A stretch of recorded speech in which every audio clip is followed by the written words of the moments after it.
Bonjour à tous et bienvenue sur cette première vidéo dédiée au logiciel FL Studio.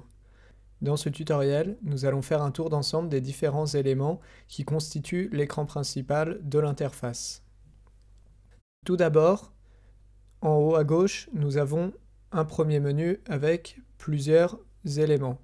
Le premier, File, c'est ce qui va permettre de sélectionner des fichiers, de créer une nouvelle session, d'enregistrer ou d'ouvrir une session déjà existante. Ensuite, Edit permettra d'éditer sur le morceau, ce que nous verrons plus tard. Add permet d'ajouter différents éléments comme des instruments, des plugins, etc. Il est également possible de passer par d'autres endroits sur l'interface pour les utiliser que nous verrons tout à l'heure. Pattern, ça va être la gestion des différents patterns.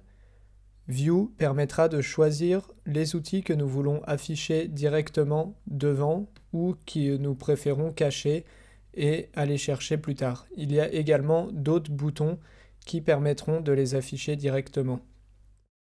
Options, c'est ce qui va concerner tous les paramètres du logiciel, comme par exemple les paramètres MIDI ou les paramètres audio, dans lesquels on trouvera la carte son que nous voulons utiliser, ou alors le sample rate, etc. Nous reviendrons sur ces paramètres plus tard lorsque nous commencerons à travailler l'enregistrement. Ensuite, Tools permet d'afficher les différents outils à disposition. Et enfin, le bouton point d'interrogation qui est le menu d'aide. Ce que nous voyons ici dans l'encadré, c'est le nom de la session. Donc ici, on ne voit rien puisqu'elle n'est pas encore enregistrée et nous ne l'avons pas encore nommée. L'encadré ici, lui, permettra d'afficher les informations sur les éléments que nous allons sélectionner, comme par exemple si je vais ici, il me dit que c'est le métronome, etc. Sur la droite, nous avons un premier niveau master qui correspondra au niveau d'écoute. Généralement, on le laisse tel qu'il est puisque ce niveau master est également réglable sur le mixeur et c'est beaucoup plus pratique de passer directement par la table de mixage. Ce bouton ici concerne le pitch, c'est-à-dire la transposition de l'écoute. Par exemple, si l'on veut mettre plus aigu ou plus grave, généralement c'est pareil, nous laissons au niveau normal pour ne pas trop modifier le son du morceau que nous écoutons. Au milieu se trouve la barre de transport qui contient les éléments de base, comme par exemple le bouton play qui permettra d'enclencher la lecture, le bouton stop de la stopper et le bouton record qui permettra d'armer l'enregistrement.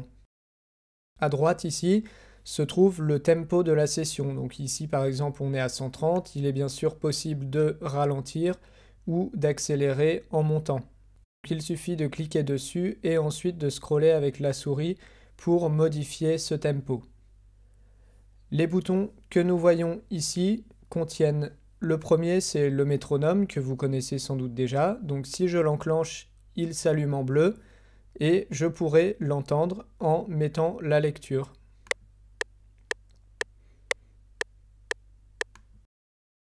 Ensuite, le paramètre qui se trouve ici concerne le décompte. Donc le décompte qui peut être très utile lorsque nous faisons un enregistrement. Il va lancer, mettons, une mesure de métronome avant de pouvoir entrer dedans et démarrer directement au bon tempo. Celui qui se trouve ici entre le métronome et le décompte est un bouton qui permet d'actionner l'enregistrement seulement au moment où l'on appuie sur un bouton du clavier.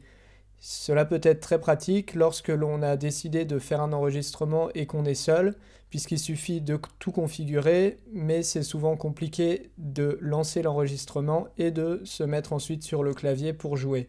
Là, il attendra que nous soyons prêts sur le clavier, il suffira alors d'actionner une touche et l'enregistrement se mettra en route. Par exemple, si j'actionne mon enregistrement, on voit là, par rapport à l'enregistrement, qu'une fenêtre s'affiche. Cette fenêtre va nous demander ce que nous voulons enregistrer. Donc par exemple, si nous ne voulons enregistrer que des automations ou que de l'audio, etc. En général, il est mieux de choisir Everything, c'est-à-dire de tout enregistrer. Si ensuite j'appuie sur le bouton de lecture, on voit que 3 petits points s'affichent. Ces 3 petits points veulent dire que le logiciel attend que nous appuyions sur une touche avant de lancer l'enregistrement. Par exemple maintenant, si j'appuie sur une touche de mon clavier, il lancera l'enregistrement.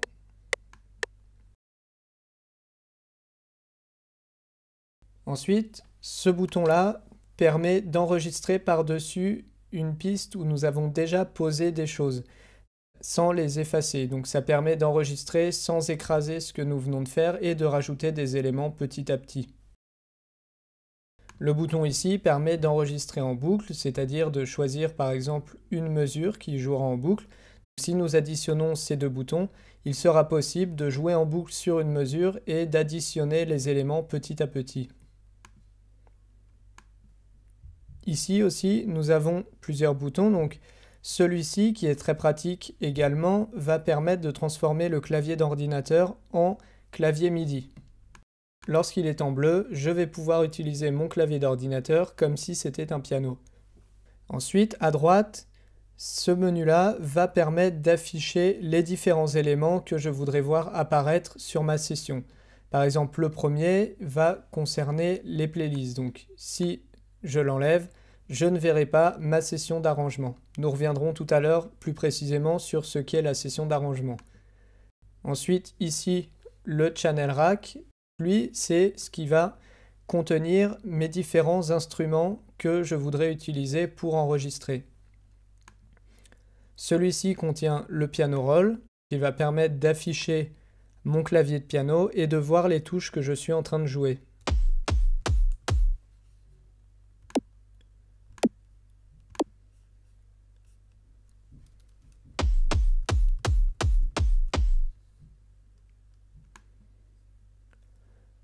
Le bouton ici permet d'afficher le menu qui se trouve sur la gauche et qui contient la plupart de mes plugins, c'est-à-dire mes effets ou encore mes instruments.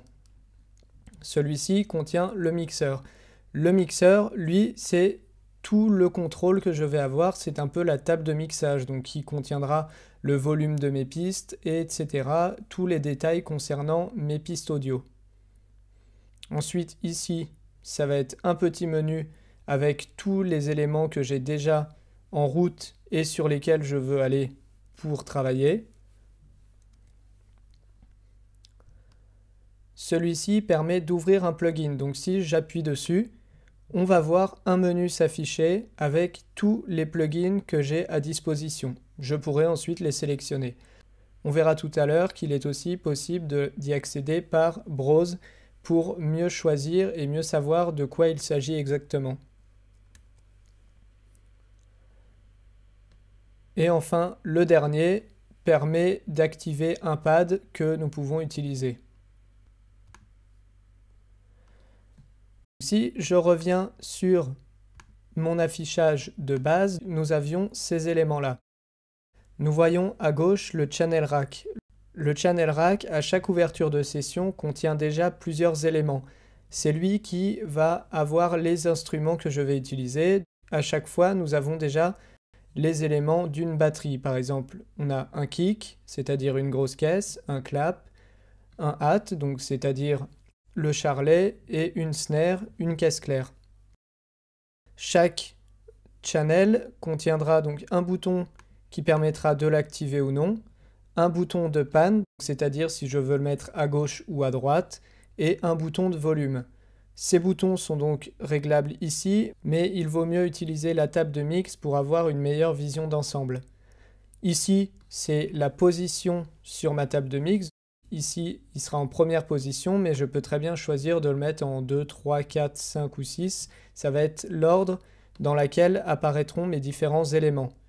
Ce bouton-là permettra de choisir sur lequel je suis. Par exemple, ici, nous sommes sur le kick, donc lorsque je joue, on entend le kick. Mais si par exemple je veux le clap, je me décale et nous entendons ensuite un clap. Ici, c'est comme sur la plupart des boîtes à rythme, c'est ce qui va permettre de choisir déjà sur quel temps je veux avoir un kick et donc de l'activer automatiquement. Par exemple, si je sélectionne ces endroits-là, mon kick sera joué automatiquement. On peut voir qu'il est également possible d'afficher le sample. Si j'appuie sur kick, je vais avoir différents réglages de mon sample. Ici, la forme d'onde, donc qui me permet de voir mon sample, et ensuite quelques paramètres comme par exemple le pitch, le temps, donc qui va permettre de le rallonger ou non, le volume, le pan, etc.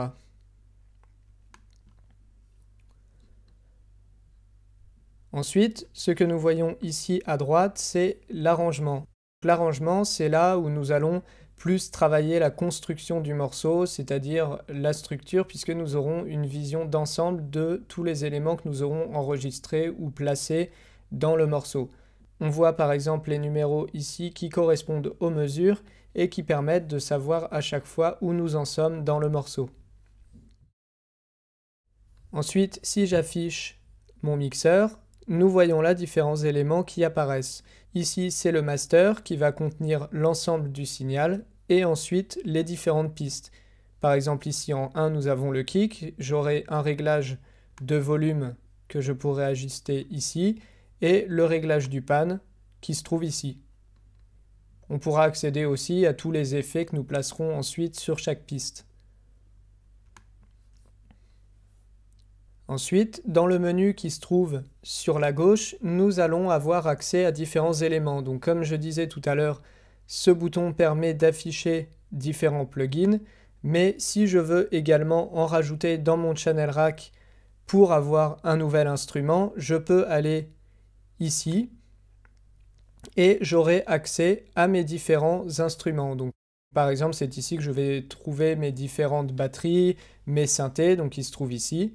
Et si je veux enregistrer un nouveau synthé, il me suffira de le prendre et de l'emmener sur le bouton plus. Et là, il s'ajoutera sur mon channel rack. J'aurai différents réglages sur mon synthé que nous verrons également plus tard lorsque nous aborderons le MIDI et l'enregistrement.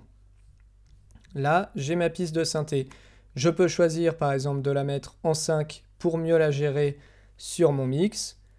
Et ensuite, je pourrai jouer du synthé.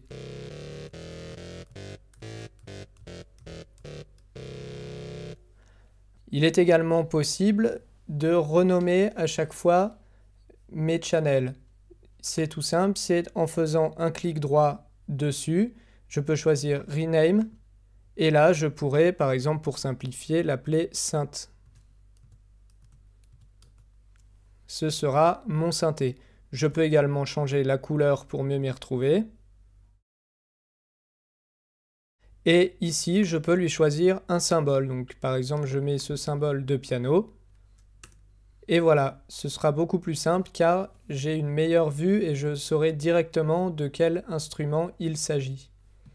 On pourra donc bien sûr le retrouver ensuite sur le mixeur, sur cette piste-là. Comme on le voit, le signal module ici et également dans le master puisque tout signal passe ensuite par le master avant de sortir. Et ici, nous avons aussi un signal d'ensemble. Les derniers éléments aussi en haut à droite, ce sont ici une forme d'onde qui permettra de voir en temps réel ce qui est joué. Elle n'est pas d'une si grande précision, mais elle permet de voir un petit peu ce qui se passe. Et à droite, c'est également une modulation pour voir exactement ce qui est joué et pour bien voir que du son sort du logiciel.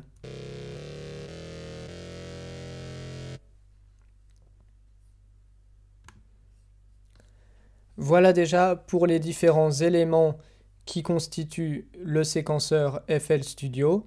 La prochaine fois, nous continuerons un peu plus en détail sur l'enregistrement avec tous les éléments que nous avons déjà à disposition lorsque nous ouvrons une nouvelle session.